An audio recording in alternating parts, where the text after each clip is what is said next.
Targets are the amount of controllable actions that we're going to execute and the dollar amounts we should be hitting if we execute those controllable actions.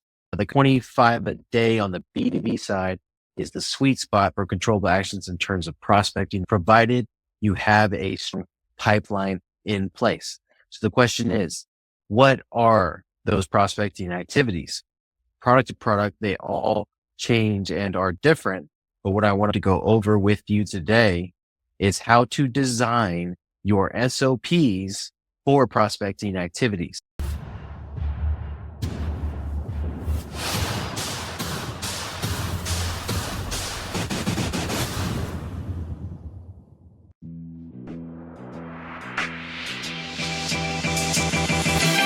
Great experiences build great leaders.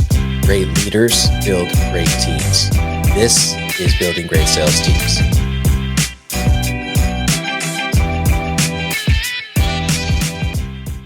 All right, guys, welcome back to Building Great Sales Teams. First off, I want to apologize for not getting this episode out sooner. Between traveling with the family and going to door-to-door con, I've got a lot to update you guys on. As you guys know, I'm a family man. My wife and my kids are very important to me. I got a lot of quality time with them, which was awesome. So when we got back from vacation, we had a whole weekend to just kind of chill out and relax with each other. It doesn't feel like a full-on vacation, but when it's just you and your unit, that's when you can really relax and be yourself. After that weekend of relaxing, Monday afternoon, January 5th, I flew out to Salt Lake City to door-to-door con. I went out there representing my consulting business and check Sammy. My consulting business quarterly for a client's door-to-door sales group. We've seen them go from 12 to 100 plus sales reps in a year.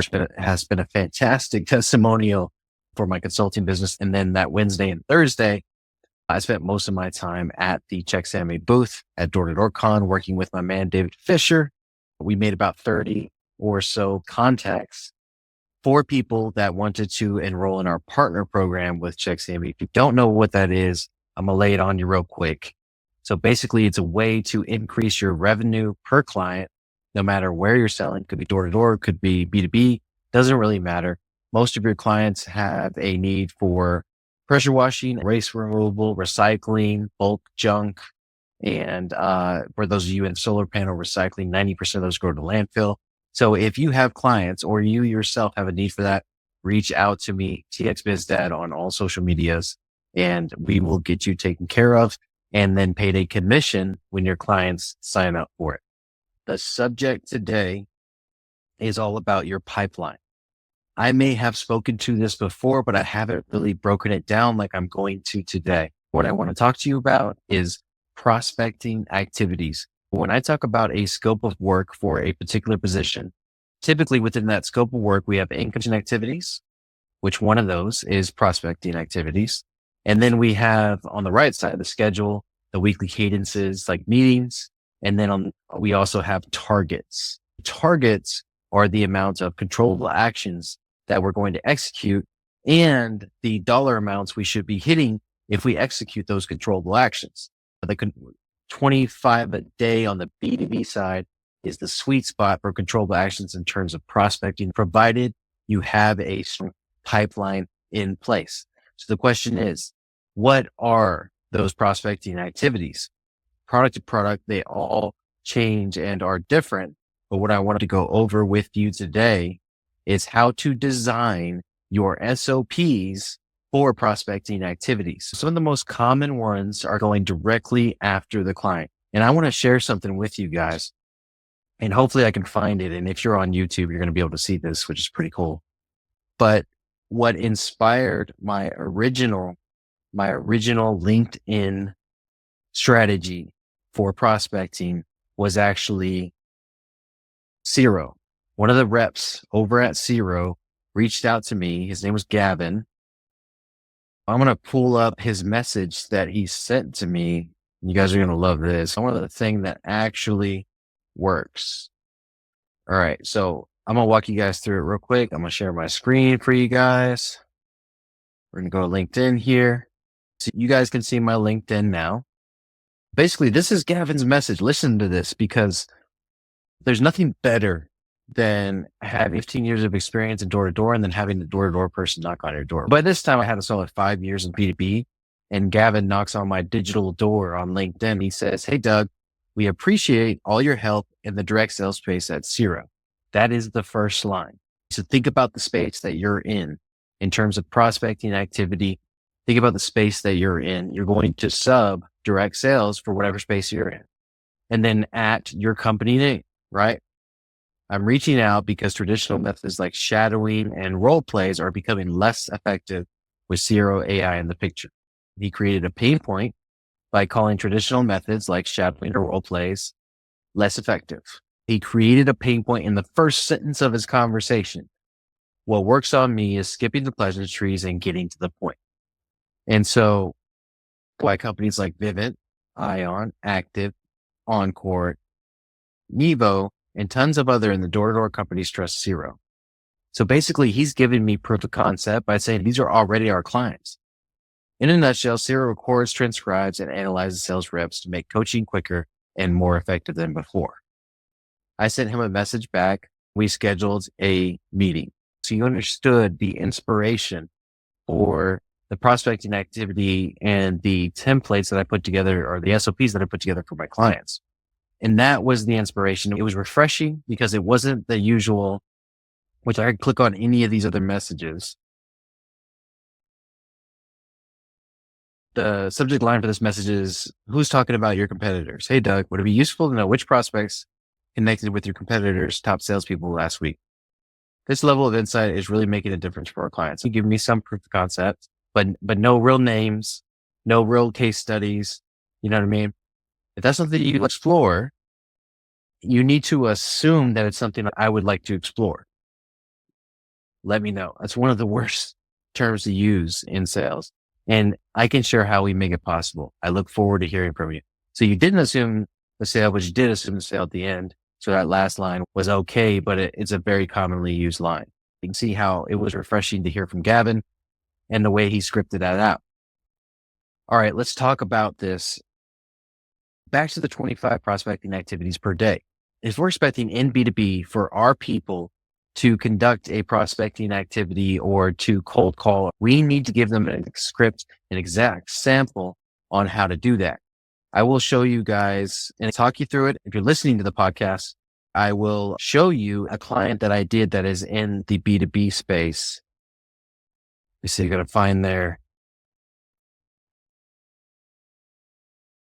All right, I'm probably going to do a software company that I did this for. I'm going to try to hide their logo. They may not want their stuff shared, but this is what I created custom for them. All right, so here's an easy one. I'm going to share my screen here for you guys on YouTube. Then I'll talk you through it, the ones on the podcast. So here's a good example. This is the LinkedIn prospecting strategy. The first thing that we're going to do when we're setting up these prospecting strategies, we are setting up these prospecting strategies so that our sales reps have a model to work off of. And we're not just trying to get them to already know how to do this stuff. We're giving them a model that works, right? You want to derive this from something you've already done that works. When it came to Gavin's message, I, in return, used that in the roofing space for sales program builds, and it works beautifully. So you want something that already works, right? When I derived this from my client, I use messaging that was already working for them, or I use difference makers as my hook, right? All right. So the first part of the SOP should be the avatar. You need to identify the avatar in order for your salesperson to understand who they are going after. So in this case, this is a software development company. So the prospect avatars, AKA point of contact, will grasp with change orders, job costing, and profitability forecasting. They're going after trades company, and they're wanting to do semi-custom software development with these trades companies. They're going after coaches, consultants, fractional CFO, CPA, bookkeepers, fractional COO, business brokers, ERP implementer, and managed service providers, AKA IT companies. They are messaging these companies to establish a referral partnership. Not all prospecting activity is after the individual customer. Some of them are going to be at referral partners, which honestly, the highest and best use of time in terms of cold calling, highest and best use of time, in my opinion, in B2B sales is referral partners, not cold calling. Cold calling would be second to referral partners. All right. So in this case, we're executing on LinkedIn. We're going to use LinkedIn Navigator or search to identify prospect avatars, add the connection or friend, and initiate contact. You can also use AI like Alfred. You're going to cold message. We appreciate your help in the software development space. Add skill trade software. It sounds like Gavin's opening line. I'm reaching out because out of the box softwares that manage operations, WIP, or change order management are falling short of the semi-custom solutions that skilled trade softwares are providing with one login. First of all, if they don't know what managed operations, WIP, or change order management is, these are the three most common things that people come to the semi-custom software development company for. So if they know one of those things, then they are our avatar. So we're qualifying them in the first sentence, right? And then it's of the semi-custom solutions that skill trade softwares are providing with one login. Music to my ears if I'm in the skilled trade space. So if I'm a business owner in the skilled trade space, or if I support business owners in the skilled trade space, I know they hate logging into multiple softwares. They're very good at their trade, but they're not good on computers and having to deal with all these softwares, right? And so the idea that I can do all of this with one login is also a hook in itself. That's why companies like ProServe Plumbing, Stematic Restoration Services, and other trades trust STS. I dropped a few big companies for proof of concept and credibility. I let them know that they trust STS. In a nutshell, STS creates one login for your team to order material, job costing, schedule, and dispatch texts, upsell customers in the field, and a ton more. So now I know they manage operations, do WIP, change orders in semi-custom software, and they also create one login for your team to order material, do job costing, schedule, and dispatch text, upsell customers in the field, and a ton more. I'd love to chat further about our affiliate program if you're game. Any form of no, I completely understand. Thanks for your time today. If you ever want to chat software in general, feel free to message me, and then you put them on your follow-up system to follow up in a certain amount of time, 1 month, 3 months, 6 months. If yes, great. I'm sure you're busy. Do you have a calendar link to make scheduling simple? Or I can send you mine. Your expected outcome is to run a referral partners model. Prospecting activity. We can prospect directly to the customers we want to set up, or we can prospect to referral partners that will send us the customers we want to sign up. The idea behind this is once we establish referral partners, they passively bring us referrals. If I'm the salesperson and I make a $100 commission, I would pay out probably at least $20 for every referral that somebody sent me that I signed up, because now I'm not having to prospect to find that person. The only thing I originally did to find that person is I prospected the referral partner. The referral partner, hopefully over time, has sent me 5 to 10 leads. In the software development space and B2B, that is huge. 5 to 10 leads is huge in the B2B space off of one outbound cold message. I have sent Gavin in Zero probably $100,000 in business, maybe 200,000, 300,000 at this point from the door-to-door sales teams that I recommended Zero to. In fact, that client I visited in Salt Lake now has 100 sales reps on Zero, using Zero every day. And they are huge testament to Zero's power and technology. All right. So that is how we structure it. You start with the avatar, then you go with the medium. In this case, it was LinkedIn. And you're identifying referral partners. How to identify those? And you go through the scripting. That is an SOP to execute the controllable actions that you want them to do that will result in filling their pipeline with leads, referrals, and sales. When we talk about your pipeline, to wrap this up, when you look at a scope of work, that is something that needs to be well-rounded in the sense of I am always prospecting. I am always pushing the needle forward for my sales, whether it be from a yes to onboarded to closed. I am also following up on conversations that have not gone from prospect to yes. You should be working all three sides of the pipeline on a daily basis. It should be part of your schedule. Feeding into the scope of work is how you're going to set up your pipeline of a tried and true model that your sales reps coming in can look at that scope of work and say, okay, this is what I'm supposed to be doing every day. This is my schedule. This is my targets. Here are the SOPs in order to hit those, or in order to hit the controllable actions. And then that helps me hit my targets. Notice I have not talked about inbound leads. I have not talked about sales or referrals in the company. Everything I'm talking about is self-gen. Some examples of prospecting activities we set up for them was the actual companies, direct messaging the companies or the individuals that were the decision makers for the companies that we wanted to get the semi-custom software developed. And then the actual sales module, right? So we had a couple of SOPs on prospecting, and then we had the actual sales module, objections module, all that good stuff. So you guys know I'm big on SOPs. I'm big on establishing the scope of work and establishing the SOPs in order to execute that scope of work. I'm big on targets. I'm big on reverse engineering those targets in order to meet each person's goal, company goal. And then of course, having enough salespeople that you meet the company goal. I will wrap it up with this.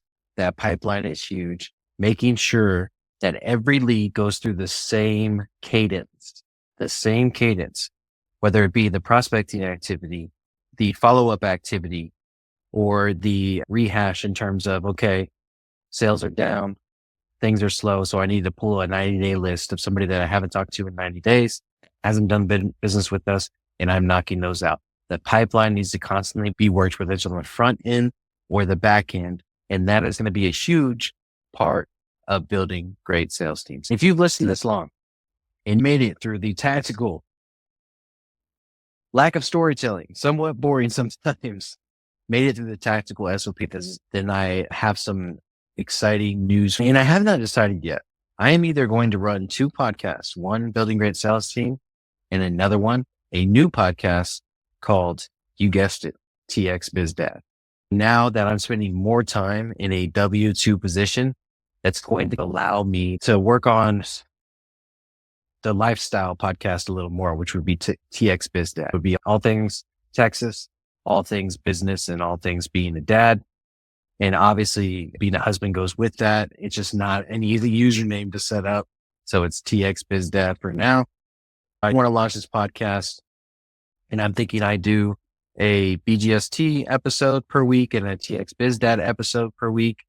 If that becomes too much, then I will likely just transition to TX Biz Dad. I feel like the body of work with BGST at any episode could be complete. I don't think I've left out much in terms of residential, working leads, building sales teams, B2B, in terms of the call center, in terms of mindset and management, and how to deal with tough reps and how to scale your team. And there's just so much in this podcast that you can learn from. You scale your team to at least 100 people, because that's what I've done before. That's what I've helped my clients do. And if that's something that you're after, the BGST podcast is going to be huge for you. Now, as far as lifestyle, work-life alignment with the people around you, barbecue, Texas, and general business, I think that's what TX Biz Dad is going to be all about. I will likely just go with the TX Biz Dad podcast moving forward. Lots of things to come on that. But for now, we got BGST coming to you week after week. Hopefully, if I don't take any weeks off. I appreciate you guys. And as always, if you got some value from today's episode, please share with one of your fellow business owners that could use this in B2B sales, and like, review, 5 stars, all that good stuff. I appreciate you guys. Y'all have a wonderful week. And as always, let's get building.